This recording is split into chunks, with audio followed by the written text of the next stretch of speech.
Serat Siti Jenar. Ini juga disalahpahami. Ada yang bilang gara-gara ini dianggap pengikutnya saya Siti Jenar itu tidak sholat, tidak Jumatan. Ada muridnya namanya Ki Lontang. Ki Lontang ini waktu diinterogasi antara lain yang diucapkan itu.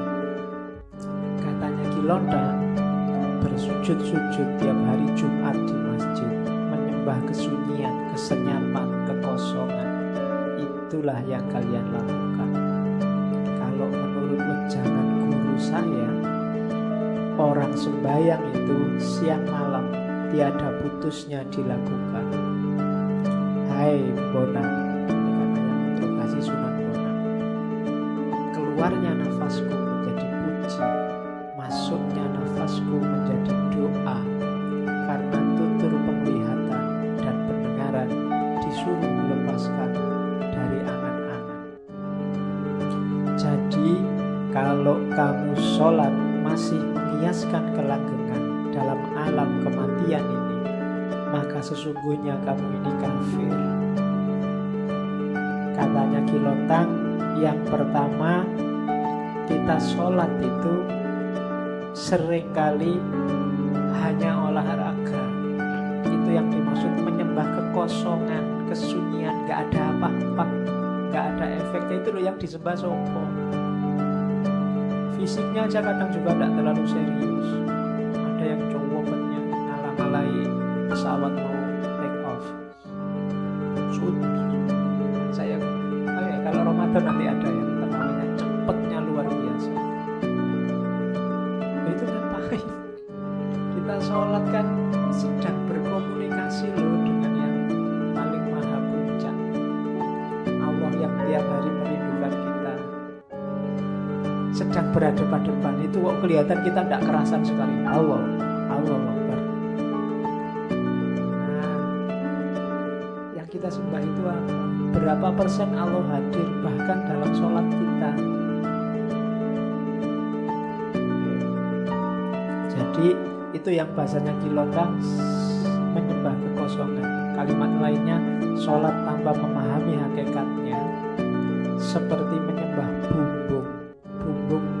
Bumbung itu kan bambu itu kan ya memang luarnya sih kelihatan kukuh tapi dalamnya kosong.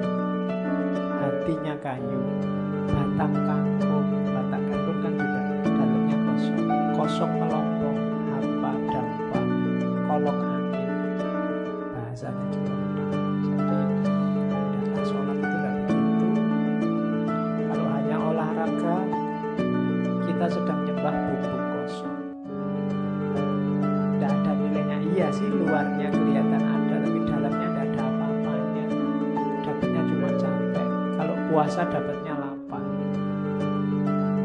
Kalau guruku katanya tiap detik kehidupannya adalah sholat. Makanya tadi saya bilang para wali itu justru mereka yang maniak ibadah, maniak syariat, tapi tidak berhenti di syariat. Syariat itu hanya wadahnya, lantarannya untuk naik ke wilayah yang lebih tinggi, dan puncaknya adalah bertemu dengan Allah. Terus ada lagi sindiran sholat yang mencuri. Apa sih sholat yang mencuri itu? Di Serat Siti Jenar, pada waktu saya sholat budi saya mencuri, pada waktu saya zikir budi saya melepaskan hati, menaruh hati pada seseorang, kadang-kadang menginginkan keduniaan yang banyak lain dengan zat Allah yang bersama diri. Jadi sholat dan semua amal ibadah itu kan semacam permintaan Allah untuk kita lakukan. Harusnya demi Allah, tapi kita melakukan banyak sekali ibadah tidak demi Allah, tapi berpamrih. Kayak tadi, pamrihnya macam-macam, bahkan banyak yang keduniaan. Barang siapa sholat jamaah isya dan subuh tanpa terputus, maka rezekinya akan dan kita rajin sholat Isya dan subuh tanpa putus, ngincer apa? Rezekinya lancar. Itu yang oleh Siti Jenar disebut sholat yang mencuri, akal budi yang mencuri. Padahal bukan itu harusnya. Bukan duniawi targetnya sholat itu. Jadi jangan kesana. Kalau kesana mencuri kamu. Harus tetap Allah. Inna lillahi wa inna ilaihi raji'un. Terus, dan ini nanti kalau dikomparasi dengan ayat, kritiknya Siti Jenar misalnya bisa dikomparasikan dengan surat Al-Ma'un. Fawailul lil musholin, orang-orang sholat yang hasilnya malah neraka. Kenapa? Sholatnya karena riya. Alladzina hum yura'un walladzina hum an sholatihim sahun. Sholatnya lalai. Terus ada juga surat Al-Mu'minun yang artinya sholat itu harus khusyuk. Khusyuk itu yang pertama menghindarkan diri dari hal-hal yang sia-sia.